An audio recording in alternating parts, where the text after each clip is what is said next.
Welcome to the Aging Together podcast. I'm your host, Dr. Pooja Ashok Patel, an occupational therapist, board certified in gerontology with additional specialty certifications in dementia, fall prevention, and geriatric care. In this podcast, I interview guests who are experts in their fields and caregivers who share their lived experiences. Let's meet today's guest. Janice Russell, the overwhelm slayer, deals with the aftermath of a health diagnosis. Clients hire her when they want to optimize their life after a medical diagnosis, such as brain-based disorders, autoimmune diseases, and/or body-based conditions. With virtual coaching and accountability, they become successful with crossing off their to-do lists, managing their paperwork, and optimizing their time. You can find blog posts and other resources on her website, janicerussell.com. Hi, Janice. Welcome to the show. Thank you so much for joining me today. Well, it's my pleasure, Pooja. I really appreciate the opportunity and look forward to us chatting together. Yes, me too. I'm so excited to hear about your caregiving journey and how it led you to a self-care coach and kind of just everything that is involved in that process. It is quite a process. Can you start maybe sharing a little bit about your background and what initially drew you to a career in, I think it was special education, and then what inspired your transition from special ed to becoming a hands-on organizer and a productivity specialist? Sure. You know, it's funny because I actually don't ever remember a time when I didn't want to be a teacher when I was growing up. I don't know. I did have a younger sister, 4 years younger, so that could have been part of it. I do know that at one point, my dad moved office buildings and he was able to bring home a large chalkboard, which we hung in my room and I would use to teach.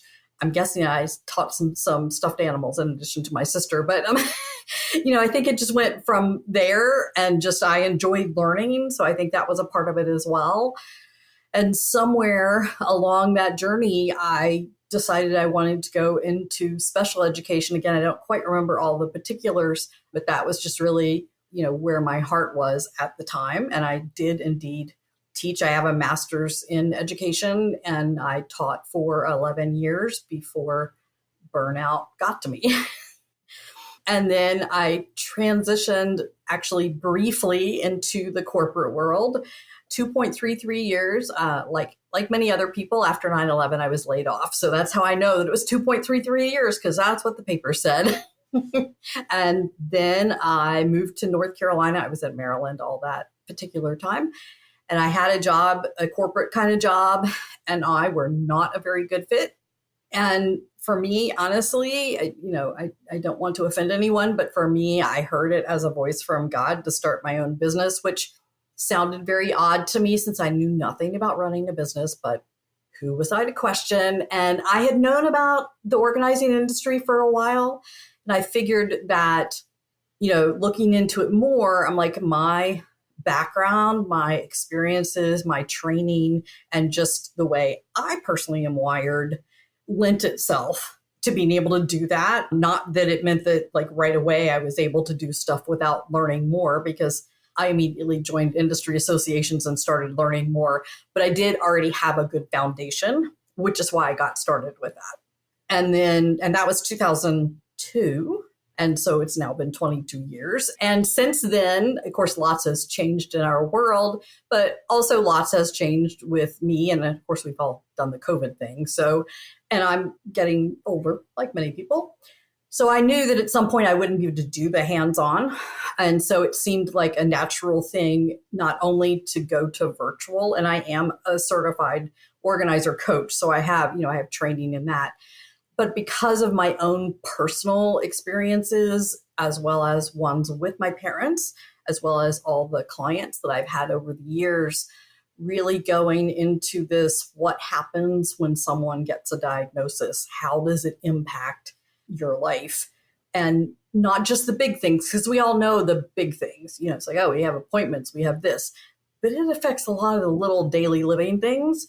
And that was where I knew I could just pull, again, all my background and experience and learning and bring it to a place where I could help other people so that they didn't have to reinvent the wheel. Yeah, so you kind of started touching on this, but your organization productivity specialist background, along with your special ed teacher background, kind of led you into this more coaching journey for self-care, especially following a diagnosis, right? So can you describe the pivotal moment maybe during that caregiving journey? And if you want to share a little bit about what that journey looked like that significantly impacted you and to get to kind of exactly where you are today. So I think the first one, because I think there were a couple, I think the first one for me was one Friday, I got a phone call and it was my mom. And she said, I've fallen and I think I've broken my arm. I'm waiting for the ambulance. And, in that moment, I mean, my parents were still very, very vital then, and they both are still with us. But this was back in 2016. So over 8 years ago. And that was sort of when the whole, oh my goodness, I have my own diagnoses to deal with. I have clinical depression, which I, freely share, and I've had lots of surgeries. So I'm like, well, I have all of that, and I own a business, and I have other things going on. And now, obviously, my parents are going to need more, a little more support right away, like now. And I think that's really when I started learning from that very moment, even some of the things that now are really helpful, just little things. My mom was, she would have been 76, and she severely broke her arm, and they were going to do it as outpatient surgery. I didn't know any better. They let her out at 7 p.m. at night, handed us a prescription, handed us, like 10 pages of directions, including the fact that we had to do drainage. And I'm like, well, it's a good thing I'm not queasy around blood. And so that, that to me was a really pivotal moment, because like after that, I learned to ask a lot of questions. And then I help my clients whenever they have something of that nature, learn how to ask questions. It was just quite an event and still continues. I mean, even my more recent surgeries and their more recent surgeries, but also some other diagnoses, especially that have happened both to my parents and to clients that I work with. You have to advocate for yourself. And if you can't, like my parents, one of them, my mom has Alzheimer's and my dad has significant dementia. So they really can't advocate for themselves at this point. And they're of the generation where you just do what the doctor said, and you don't ask a whole lot of questions. And so, it's up to me and my sister to learn how to ask those questions as far as their health is concerned, as far as our health. And then again, me empowering my clients. Yeah, absolutely. I mean, it's, I've worked in the industry as an occupational therapist long enough to see all of those kind of game time decisions that kind of happen, right? The game time questions that people don't know to ask because you don't know what you don't know. And if you've never encountered it before, you really don't know what you should be asking for or what you're looking for, right? And that's really why we do this work, right? It's really why we share our experiences and our journeys and then try to help other people ask the right questions, make more informed decisions that best suit them and their needs. You've touched on this a little bit, but what motivated you to become a self-management coach for individuals with new or changing diagnoses versus existing diagnoses?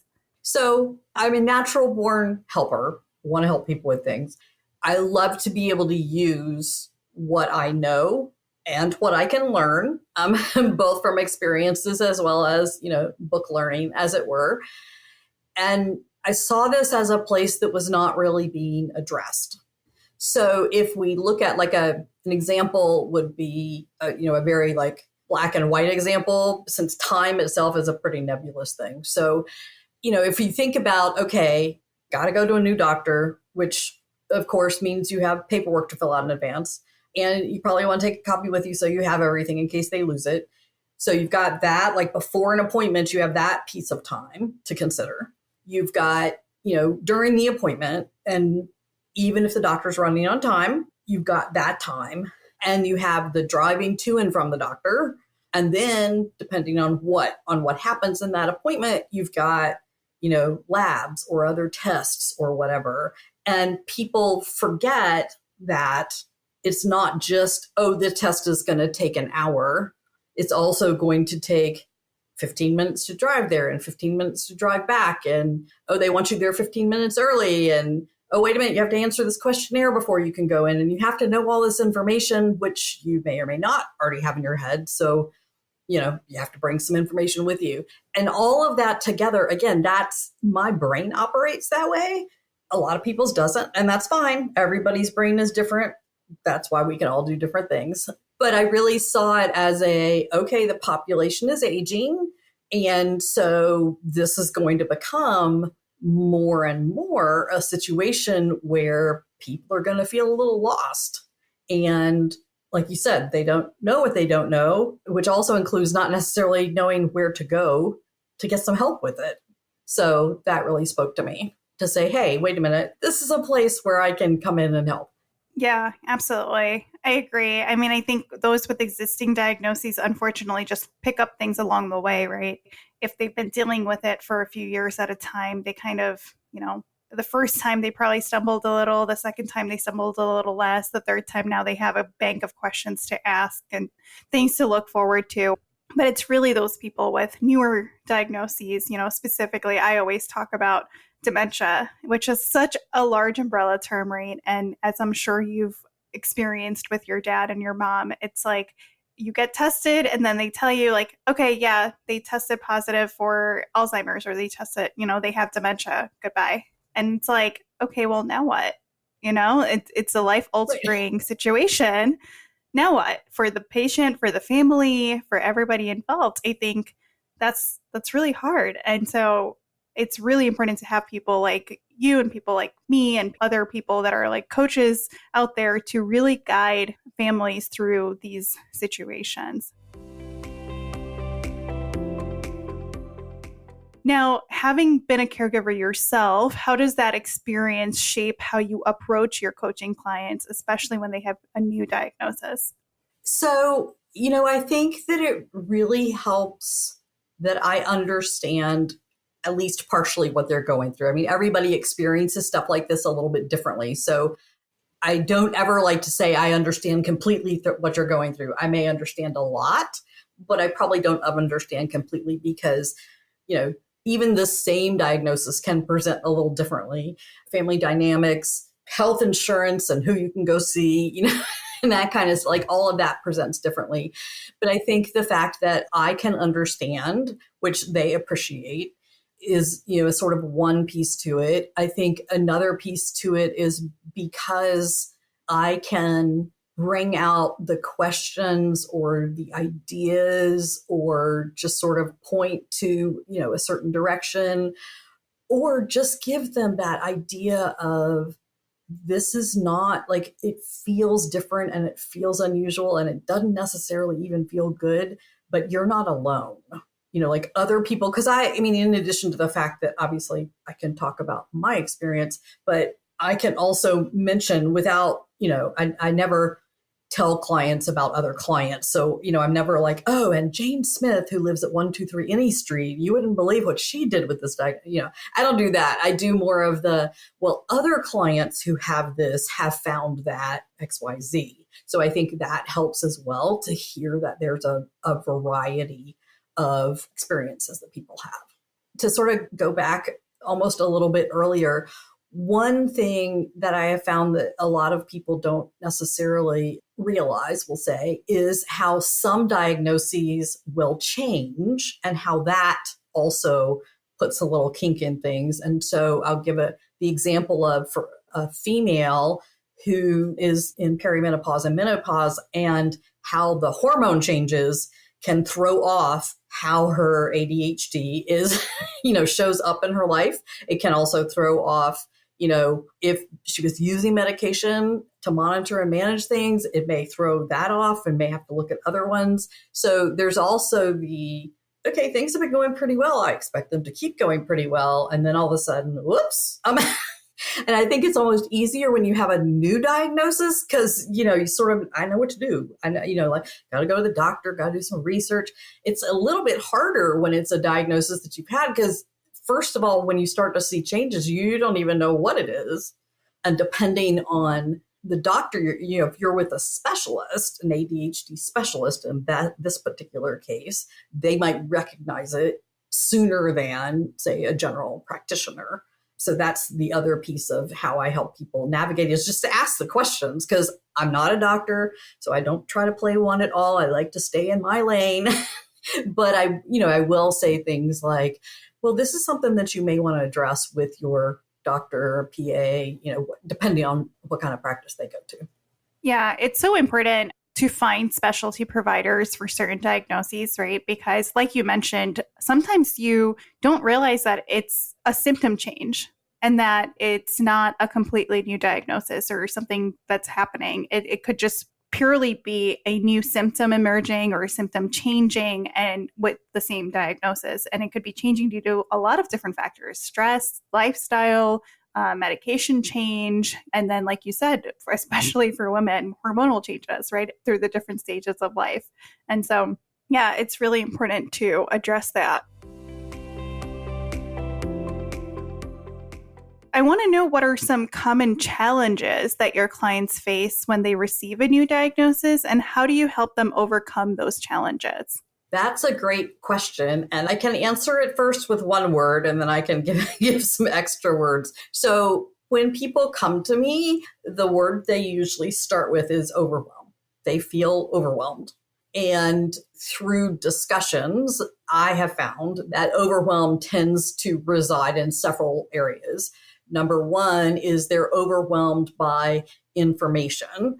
And that can be different kinds of information. It can be, oh my goodness, I'm having to go through my insurance and figure out what's covered and who's covered and that kind of thing. So there's sort of that kind of information. And then there's information about, okay, well, the doctor said it could be A, B, or C. So now I got to find out more about that. It could be that information. It could be, oh, I know I'm going to have to take some time off, so now I have to figure out who I can contact to take over my job or whatever, sort of that kind of information. So lots of kinds of information that just starts the big swirl in the head.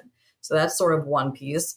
Another type of overwhelm is related to tasks, because, again, all of the sudden, new things are happening.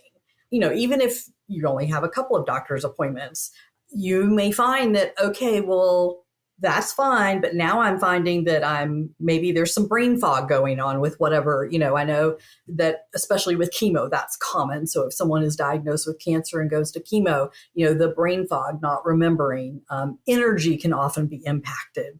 So tasks that used to take a short period of time may take longer, which means you have to reduce the number of tasks that you're doing. And you can do that lots of different ways. That's a whole discussion. But just looking at, that part, because as adults, we have adulting to do. So we have, if we work, we have our job.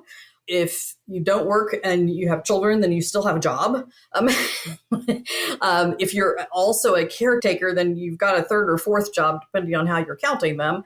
And so you've got all that going on, and we all still only have 24 hours in a day to get things done, and sleep is still necessary. So, so we have to look at that piece. And then the third piece, and this makes it sound like they're distinct pieces, they're actually very interwoven, is you've got the info, you've got the tasks, and you've got the time. Again, extra time you may need to do new things, go to doctors, go to appointments, have labs, etc., which requires potentially driving, and especially depending, again, on health insurance, on where you live.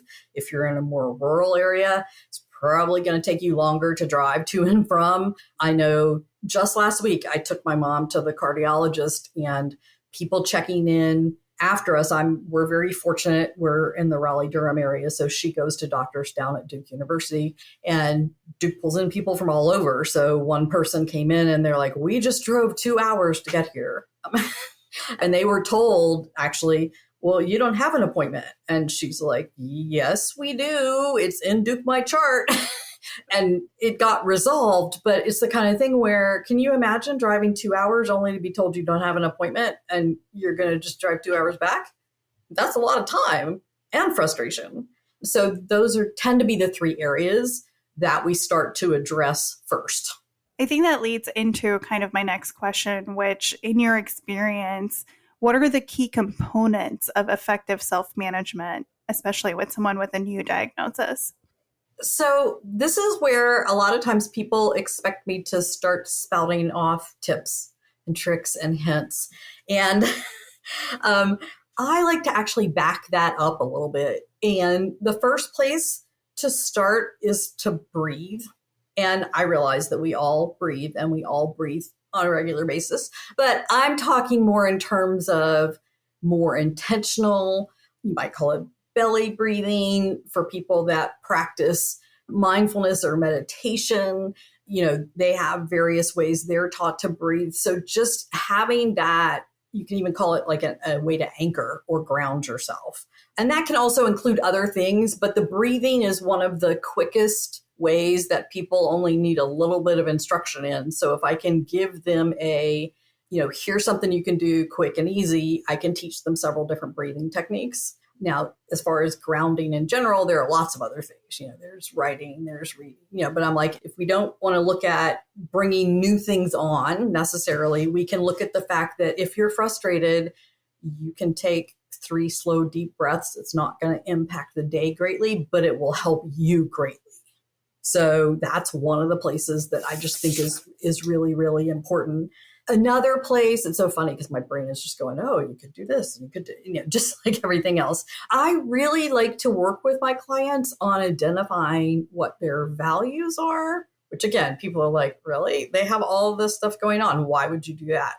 Because once someone knows their values, and it's not like it takes weeks or anything, we can get that done in an hour or less, then it really helps as you're prioritizing other tasks and other ways you're going to use your time. Because a lot of times we just do things because we've always done them, or we do them in the way we're doing them because that's the way we've always done them. And when you can look and say, okay, but one of my values is spending time with friends, then it may be, okay, well, right now I need some more time with friends because I need more support. And so therefore, this other thing that I have to do, I'm going to find somebody else to do that. I'm going to delegate that because, being with friends is a high value. So that's one reason why I do that, because we can sort of tie everything back to what's really, really important to them. It's actually a great technique to use whether or not going through a medical diagnosis, but it's especially helpful for that because, again, I won't say it's concrete because identifying values isn't a, black and white kind of thing, but it does bring everything back to, sort of, okay, well, you told me this before. So if that is still true, I'll just keep using the friends one. If spending time with friends is still true, then what does that mean as far as XYZ? How do you look at those in that particular way? And then the third one, just because of the information piece and our society, the third one that I would say is to define what enough information is. We all know that you can find everything and more on the internet. Most people will agree that not everything on the internet is true. So always something important to keep in mind. But you can go down rabbit holes and find stuff about diagnosis and treatments. You could be there forever. So the first thing I try to talk with my clients about is figuring out, okay, what does enough look like? What does enough information or enough information for now? I try to encourage that they keep to just a few sources to start with. Usually I'll suggest something like Cleveland Clinic, Mayo Clinic, Johns Hopkins, one of those that you get a variety of information about. And then I'll suggest the Foundation Association for whatever they have, because there's an association for everything. ADHD, obviously, Sjogren's. A lot of people may not even know what that is, but there is indeed a Sjogren's Association. There's one for, and I know this because I just interviewed with them, for ocular melanoma. So those associations are the ones that are going to have the latest and greatest information, going to know where you can get support and stuff like that. So that's one way to figure out what enough is just to check with X number of sources or to spend an amount of time. So I'm only going to spend an hour researching this. or an hour for now, depending on where you are and things. But really figuring that out, because otherwise, not only does it take a lot of time to research and learn more, but there's also then the brain time that it takes afterwards when your brain is going, but how about this? And how about that? And they suggest this and they suggest that. And I could do this. And then, it's just enough to drive me crazy. So those are sort of the three, beyond the, okay, when we're looking at task management, what can we do? Those three really help overall with everything that is to come. Yeah, I really liked your piece on delegation. I think not enough people have delegation skills. It's a skill for sure. And I see it, every day in my house. I'm a type A delegator. If I don't want to do something, I get someone else to do it. At work, in my personal life, it's kind of, I try to save my energy, right? I try to spend my energy where I want to spend it. And I think it's a skill. It's a skill that you either are born with, which is rare, I think. But I think a lot of times it's a skill that you pick up over the years if you are someone who takes a lot on, right? If you're someone who constantly said yes to everything and had to learn, probably not in a great way, how to delegate, right? And then you eventually learn how to say no after saying yes so many times and picking up all these things and then learning what you can and cannot delegate, right?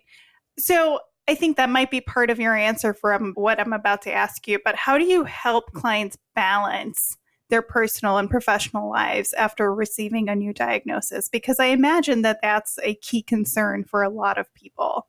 It absolutely is. And it pulls together some of what I already mentioned in terms of, figuring out values and stuff like that. I also, we have to evaluate what stage they're in their personal life. Are they married and have young kids, married but empty nesters, not married and have no kids? Where are they in that particular? Because that obviously will dictate a little bit of how they're going to balance things.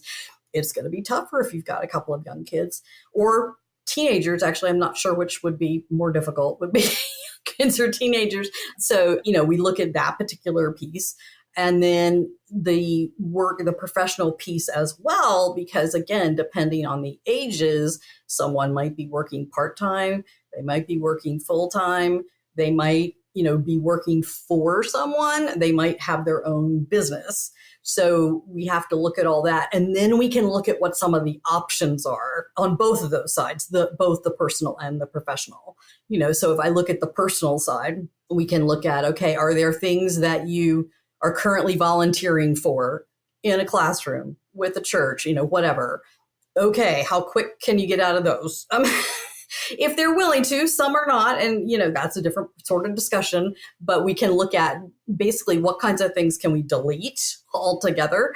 We do, as you were sort of referencing just a minute ago, learning boundaries, learning how to say no is definitely a skill that I work with them on. So in addition to maybe deleting some of the things that really can go and it's not a major crisis for them to go, is that idea of, okay, and you can't say yes to something new. Like just because you've now said no to this and it looks like you have this time freed up in your schedule or this energy freed up does not mean that you get to say yes to something else. Not right now.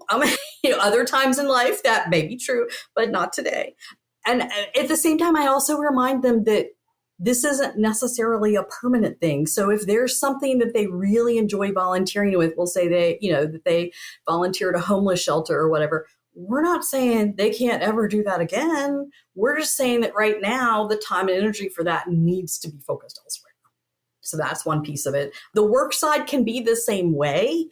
If you are working for someone and you're full-time, you can look at, is it possible to go part-time or 3/4 time, whatever. Are there responsibilities that there is someone else there that can take them? So you've got that piece. For some people, they can, again, depending on the age, they may look at the possibility of fully or partially retiring. So that can be another piece to it. And then that delegation piece. And I do work with clients on how to do that because it is, like you said, it's a skill. You can learn how to delegate. And there are steps to be learned in order to be able to delegate. And some of it too is figuring out who you can delegate to. And when we don't like delegating, especially those of us that like to have total control and don't want other people doing it because they're not going to do it the way we want it done. When you get past that little part, there's still the part of who's going to do it. And we think small when, in effect, there's a lot more out there. Now, some of it is related to availability of money, grant you that. But there are personal concierge services. There are people who run errands for most anything. There are people who can drive either the children somewhere or they can drive you somewhere to a doctor's appointment or whatever. Obviously, there are house cleaners. And it's funny because I delegate the house cleaning, the lawn mowing. I delegate anything having to do with fixing something. And a lot of people, they already delegate some of that type of stuff. But it's frightening to think of delegating other things when, it can be a good thing. I mean, I had for a number of years, and I'm sure that I will again, I had a personal chef. She would come in, she'd cook for the whole day. I'd have all these meals. They'd be in the freezer. I could take them out as I needed. It was lovely, but it doesn't have to be permanent. Again, that could be okay, we need some meals. Most personal chefs are very good about finding what people can and can't eat, whether it is an interest thing or a dietary thing. So it could just be that for a while you do that, or maybe you've got a lot of friends and they're willing to sign up to bring meals. So just a few examples. Yeah, absolutely. I mean, you see meal trains all the time, right? When someone's having a baby or has a family member pass away, there's always meal trains that come up in the community. That's a nice form of delegation if you have the support available, right? But if you don't, then yeah, like you said, you can go the private route. There's also the public sector, right? There are resources available in the community through local departments for disabilities, for aging, for seniors who need assistance. And I think it's really important, resource navigation is a big part of what I do. And that is really understanding what options are available in your own community so that you know where you could potentially delegate some of that stuff to every day, right? I imagine there's a lot of emotions at play here, right? Especially when you're asking somebody to start removing things from their life. And I guess as a coach, I know you mentioned you're obviously not a doctor, and there's fine lines a lot of times probably between people wanting to seek professional healthcare professions, right, versus coaching. But what role does emotional support play in your coaching, and how do you provide this to your clients? So definitely, emotions are a big thing. Oftentimes I have clients that will cry. I'll also have clients that get really mad, not necessarily at me, but just at a situation. And I am not a counselor, not a therapist, but I do. I mean, in addition to being a coach, I also have a background in psychology. My undergrad degree was in psychology. So I have a little bit more knowledge than some people might. But again, I don't practice to be a therapist. So, I want to make sure, again, that I don't cross that line because or even a licensed social worker. I'm not one of those either, which I know they can also do some counseling. So I hold space for them is one thing.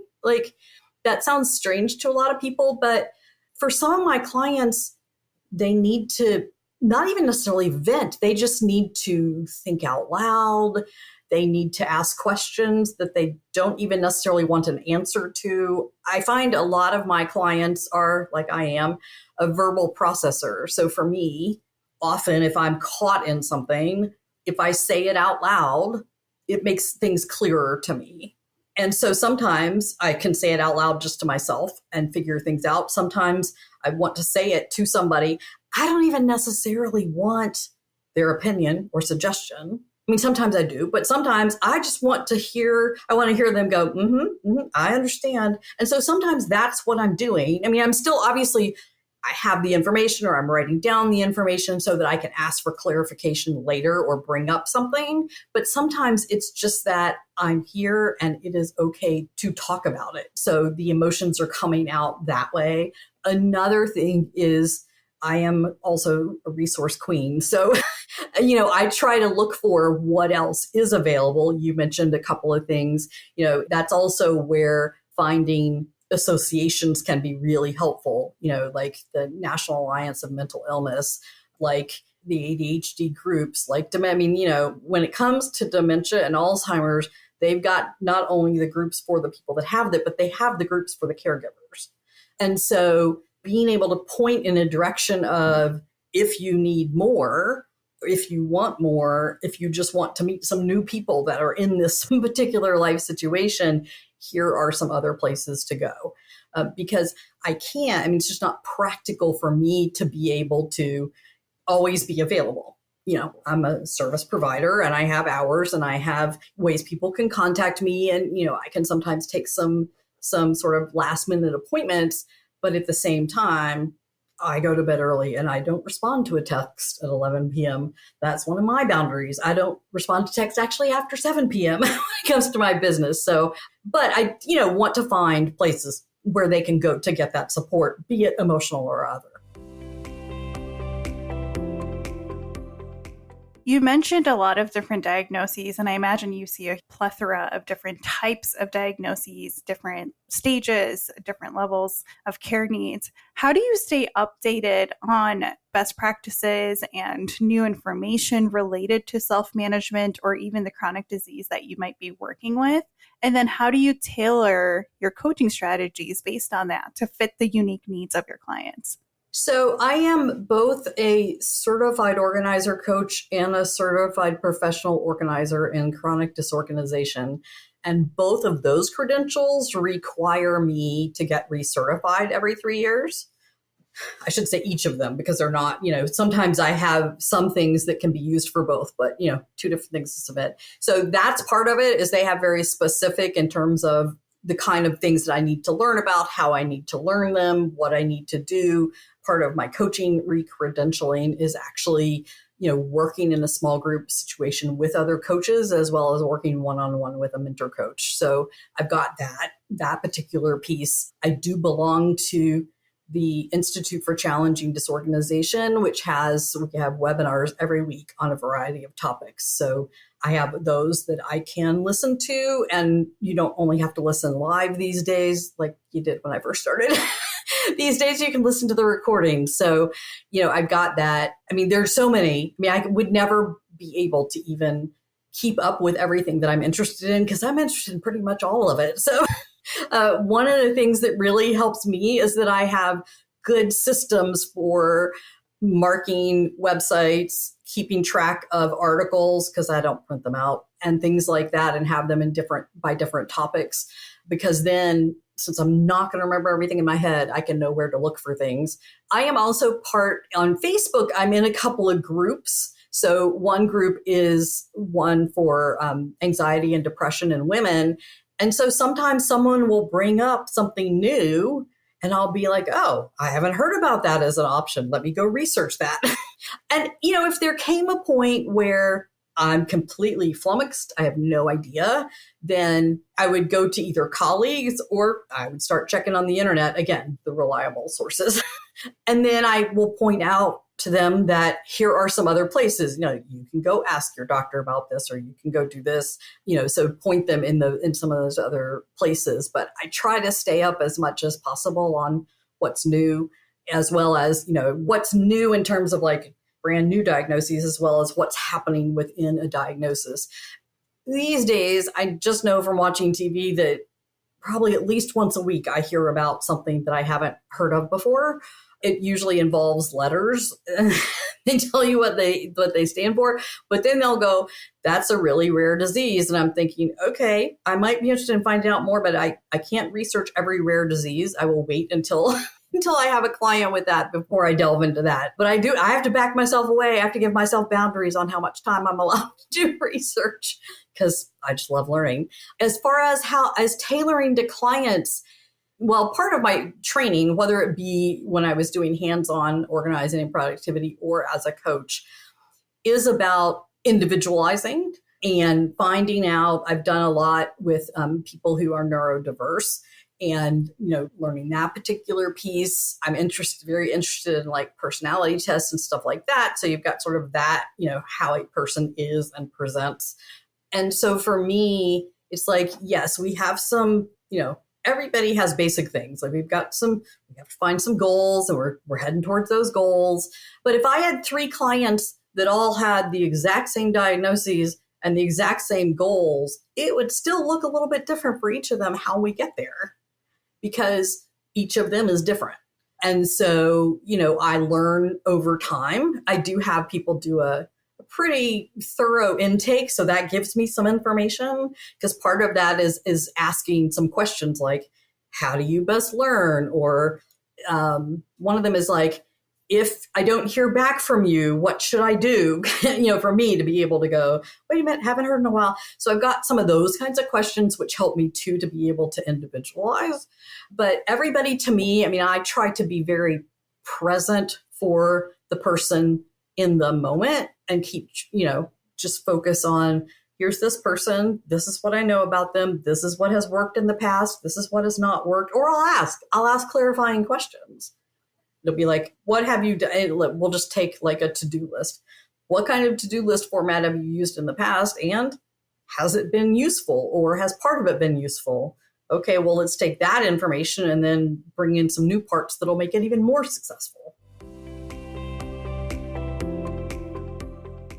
I've picked up on so much of the little nuanced details that you've shared, and I'd love to hear more of a success story. Can you share a success story from your work as a coach that stands out to you? Sure. I have several. Well, I'll start with one, and we can see how much time is left. So I have a client where it was actually a therapist who contacted me and was trying to find out if I had services that could help her patient. The person was diagnosed with ADHD and with anxiety, specifically some social anxiety, and possibly a little OCD in there as well. And her house had, we'll just say, extra stuff in it.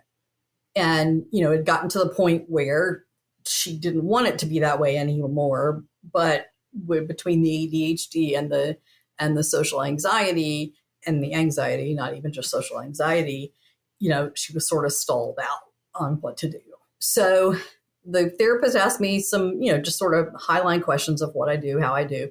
And then she took that information to the client, and the client was like, oh, okay, this is good. I'll talk to her. So we talked, and this was literally right before COVID. Like, our first appointment was supposed to be right when they were shutting down everything down. And she's like, I can't meet. I have to go into work. But what we did over time, and it was virtual, is she worked through all of her rooms and was able to delete things. And when I say delete from a space, I'm talking, it might be that you're consigning it or that you're donating it. It doesn't matter, whatever. It's leaving the space. So I just use the word delete. It's a great general word for things that are leaving the space. So we worked on that. And one of the things we did is I did the values with her pretty early on. And that was really helpful, because that's when I found out she really did want to be able to have friends over. And so that was part of the motivation that we could use when it was, I said I would do this between last appointment and this appointment. I didn't do it. But I could go back to, okay, well, let's explore everything from, when do you think you'd like to have people over? Okay, well, then we have to sort of look at what needs to be done for you to be comfortable with that, as well as what can get you motivated to work on a little bit of this every day. So we worked on that, but we did also, because she wanted to do some upgrades and changes and get some things fixed. And it was the kind of thing where she couldn't get some of the things fixed because there was stuff blocking the space. So the people that would have fixed it couldn't get to the actual thing that needed to be fixed. So we worked on not only that access, but the steps of getting the person, finding the person, talking to them, making the appointment. And so again, we talked through that. I provided, accountability. I provided encouragement, because that's a large part of what I do is both of those things. A lot of my clients, we text or email or something like that every day or so, just to sort of, if they want it. Again, not everybody wants it, and that's fine. But some people want me to say, specifically, did you do X? Other people just want me to say, just checking to see how you're doing today. So that part depends. But this particular client, she didn't always respond, but she always told me that she appreciated it even when she didn't respond. And so, she has been able to have people over, including her parents who had not gone into her place in quite a while. And she has been able to find things that she was not finding before. She has deleted a lot of things, and that makes her happy because it gives her the space to be able to keep what she wants and where she wants it. So that is really, she was at the place where she was ready to make a change. And I'm not saying that it was always easy, because it's not always easy. Sometimes it's 3 steps forward and 2 steps back, or 3 steps forward and 1 step back. And we did have, we had the distractibility of the ADHD, and we had some of the anxiety of, am I doing this right? Am I making the right decision? But overall, we got to where she wanted to be. And I still check in periodically, because every once in a while someone needs a little maintenance piece of, wait a minute, things have gone backwards a little bit. But overall, it was a really encouraging and fun. I have fun with my clients. So thanks for sharing. I think when we first talked, you shared a story with me about someone with celiac disease and dietary restrictions, and how you assisted those clients with meal planning and pantry reorganization to kind of help with improve their day-to-day. And I think our audience would love to hear that story as well, if you'd like to share.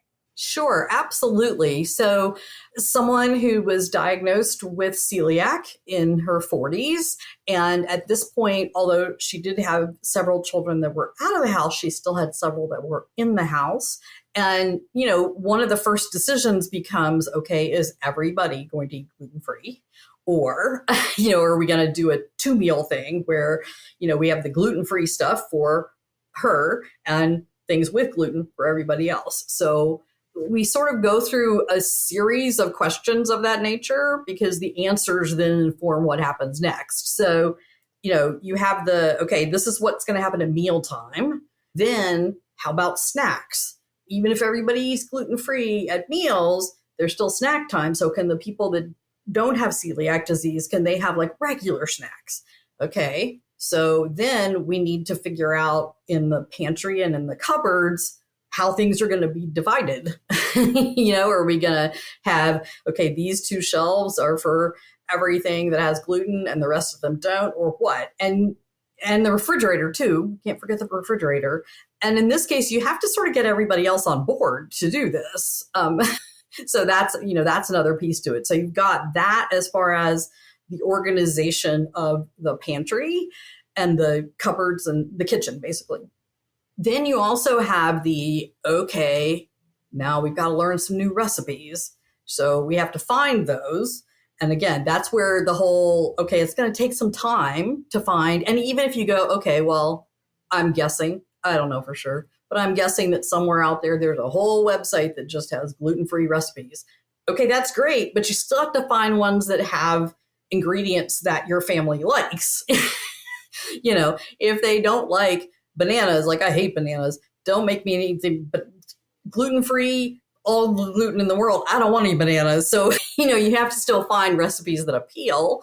And then you have to figure out, okay, where can I go shopping for this?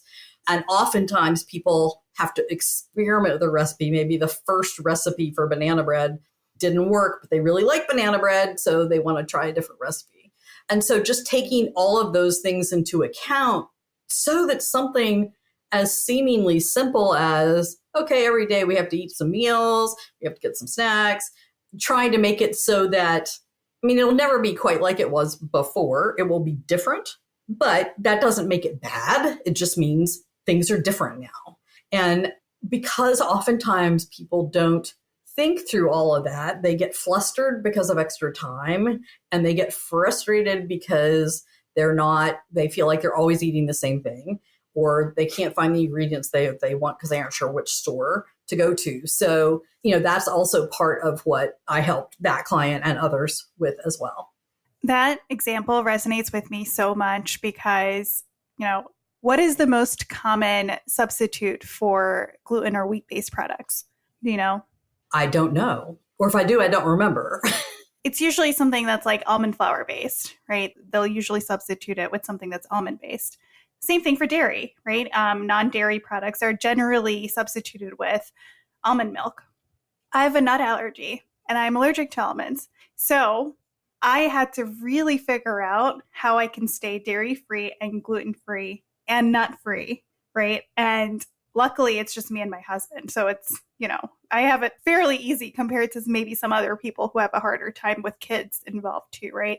But I can just imagine where if you have that many people who need to be fed every day and you're the only one with all of these restrictions, to try and figure out, okay, well, I can't have this and I can't have this and I can't have this. And where do I find things that will taste good and that my husband will eat because, he doesn't have to eat this, but I'm not making 2 meals because I don't have the time to make 2 meals, right? And so I can totally see where it would be super helpful for someone else to kind of just be like, hey, I found all this information. Here it is. You can find what works for you and kind of run with it, right? Well, and knowing that that's the thing. It's like there are personal chefs that will cook gluten-free. So it could be that you do that, splurge on that, once every couple of months or whatever. I have no doubt that there are all sorts of support groups, both online and in person. So again, finding that, checking things out so that you don't have to reinvent the wheel. Because who has time for that? Nobody. Yeah, absolutely. Janice, this has been a wonderful conversation, and I've loved learning about what you do and how you help different clients. What is one takeaway you'd like the audience to consider as it relates to self-management for chronic diseases, especially for themselves, but also especially as a family caregiver? So I think the one thing that people need to remember, and I will tell you that as I say this out loud, I'm also saying it to myself, is some of the self-care piece. You have to take care of yourself with just the basic things. I mean, just things like sleep, adequate hydration, things of that nature, that it's so easy to give up. I mean, what do a lot of people, when they get really busy, what do they give up? They give up sleep. They go to bed later. They try to cram more things in, or they forget to drink water. There are some people that forget to eat. I still haven't quite figured that out. I'd like to figure that out, but I haven't. But the hydration piece, now that I have, because I have an app for that. But just some of those basics, and for the person who has the diagnosis, and if you're a caregiver, making sure that whoever you're helping is looking at that stuff as well, in terms of the basics of sleep, hydration, eating, and that kind of stuff. So that, I know it sounds like, oh, everybody knows that. They do, but sometimes they forget, or sometimes they need permission. Like, I'm really strict about bed and sleeping, but that's because I don't want people to have to be around me if I don't get adequate sleep. It's not pretty. But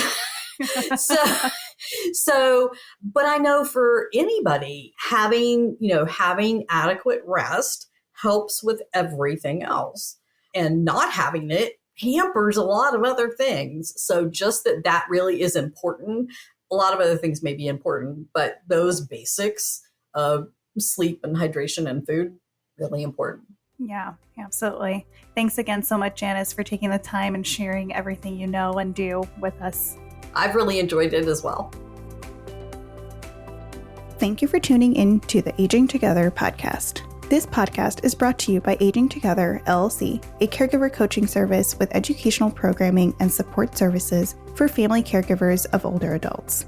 This episode was produced by me, Dr. Pooja Ashok Patel, in partnership with Natural Eye Media. If you found this episode of the Aging Together podcast valuable, we'd love your support in spreading the word. Please subscribe to the show. Your likes, shares, and reviews fuel our mission. Don't forget to rate and leave a review wherever you're listening. Your feedback matters. Until next time, take care.